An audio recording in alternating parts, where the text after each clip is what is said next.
What's going on, guys? We're gonna do something a little different today.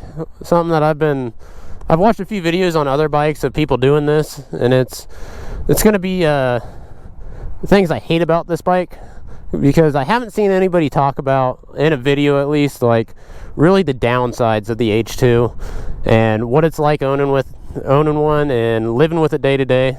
There are some bad things about this bike. I mean, obviously it's a badass motorcycle. It's one of the best bikes you can get depending on what you want to do with it. In the super sports, it's like the one that everybody looks at and is like, oh, it's an H2. But I mean, there's some bad things about this bike that I'm gonna go over with you guys. So hopefully you like this. If you do, let me know. I'll do it some more in the future on my other bikes. But without further ado, let's go.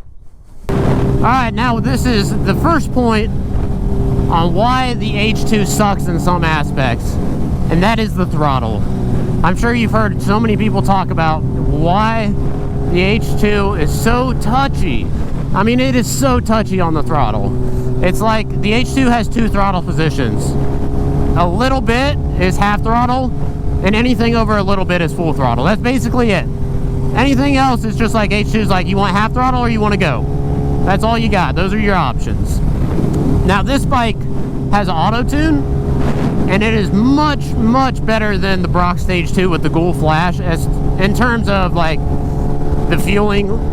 The Brock Stage 2, like I would literally be doing low mile an hour maneuvers, like going through an intersection, turning right, be in first gear and have to ride the clutch the entire way through the intersection just so I didn't look like an idiot.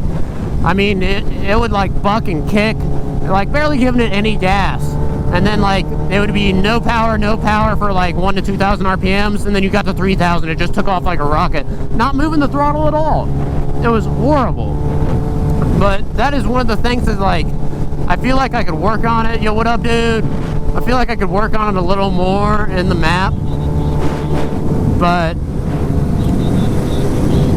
the bottom line is, don't get an H2 unless you know you're gonna have a touchy throttle. Like, that's the only thing that would scare me about taking this out to the track, besides wrecking a $30,000 bike. Okay.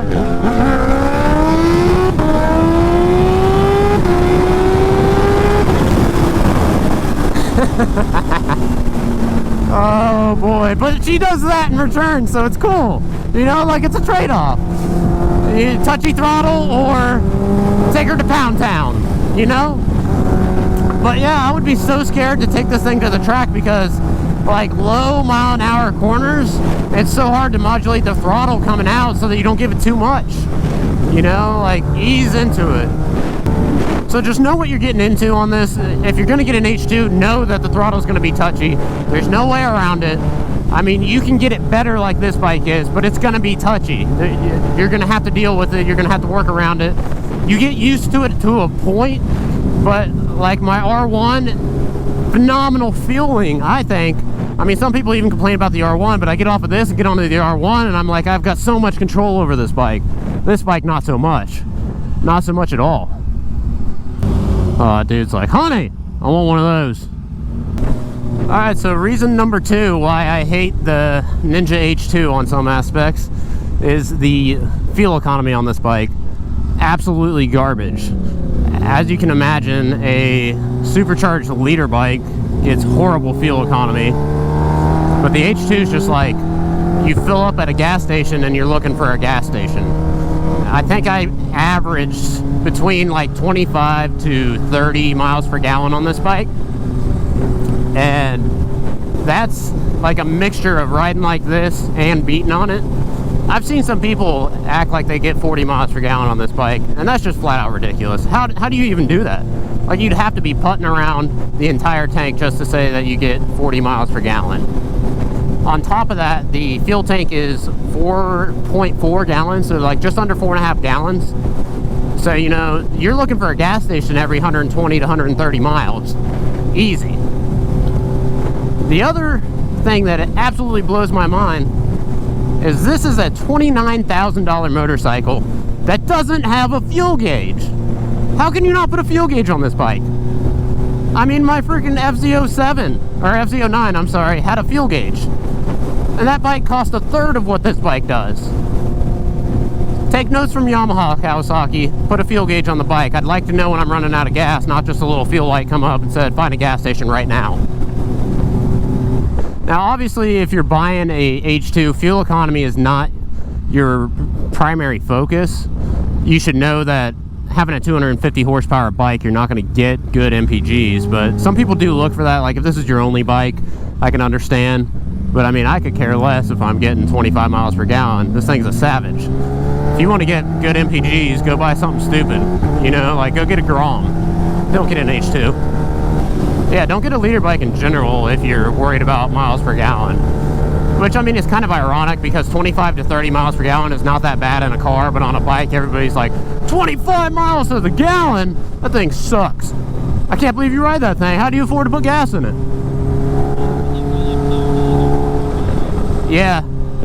Yeah, his MT-09 got like 45 miles per gallon. So, you know, that's a good like cross of daily driver, miles per gallon, something like that. Don't get an H2 for MPGs.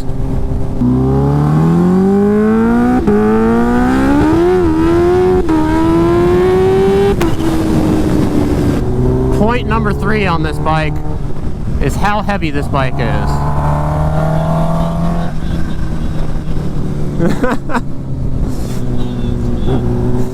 So this bike, the curb weight wet is 525 pounds, something like that, which is really heavy for a liter bike. I think my R1 is like 445 wet from the factory, somewhere in there. Don't quote me on that.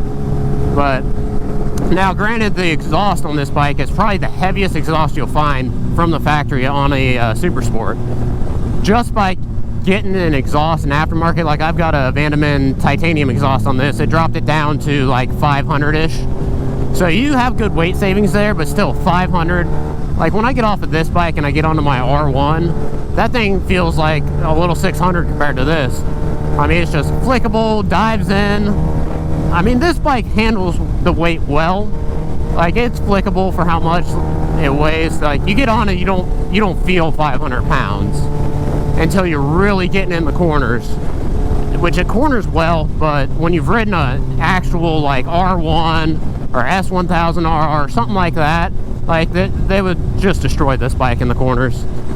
I mean, you would have to catch them on the straights, which you would do, but I mean, the corners just too much weight.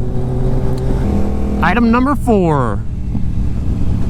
Why I hate this bike is it is impossible to find neutral. There she is.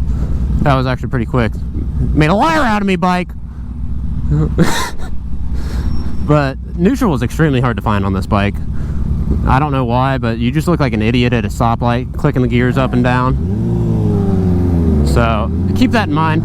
Super hard to find neutral.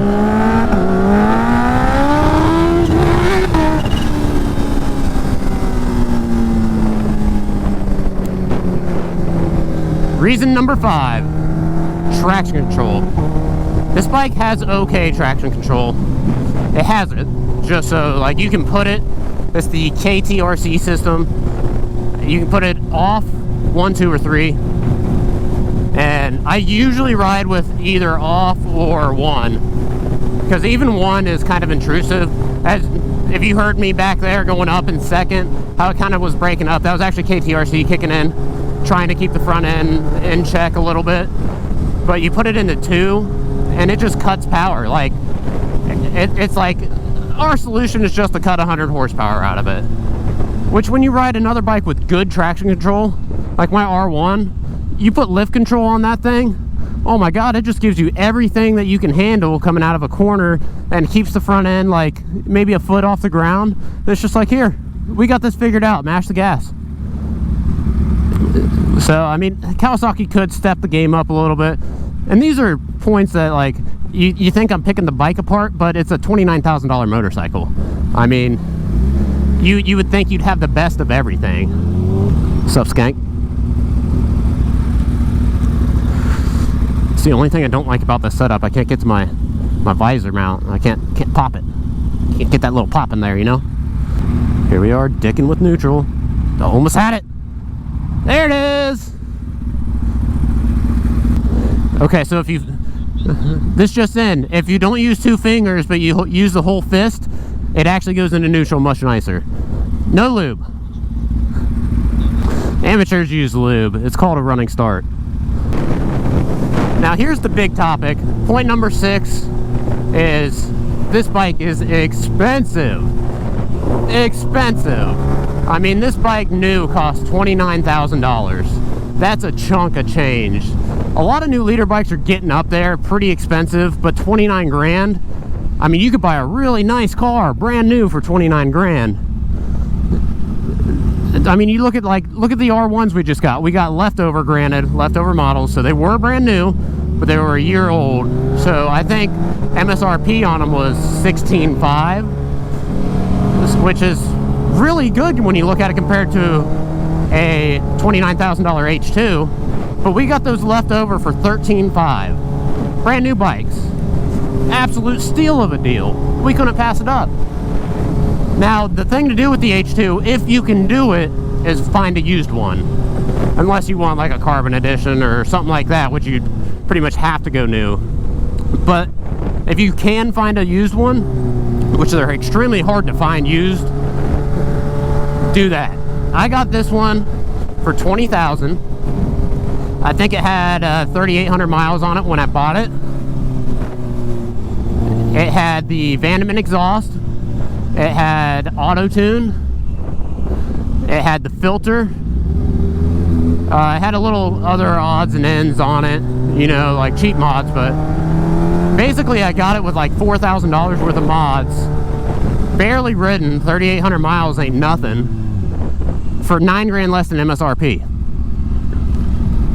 And the thing with these bikes is, you're shelling out a lot of money, but they hold their value after the initial hit. So you're gonna take the initial hit, they're gonna go down to 20 grand after the first year. Just know that. So if you can skip the new and get a used one, that's the way to do it. So that, like, I could keep this bike for 2 years and sell it for what I bought it for. There's so few of them used. When I bought this bike, there were 2 on Cycle Trader, used in the entire nation. And I had been watching Cycle Trader for a few months. There was one that I was thinking about getting. It was stock, and they were asking $19,500 for it. It was a 15, but it was in Florida, and I'm in Ohio, so it was halfway across the U.S. And then luckily, this one came up 2 states away from me, about a 4-hour drive. And I messaged the guy that day.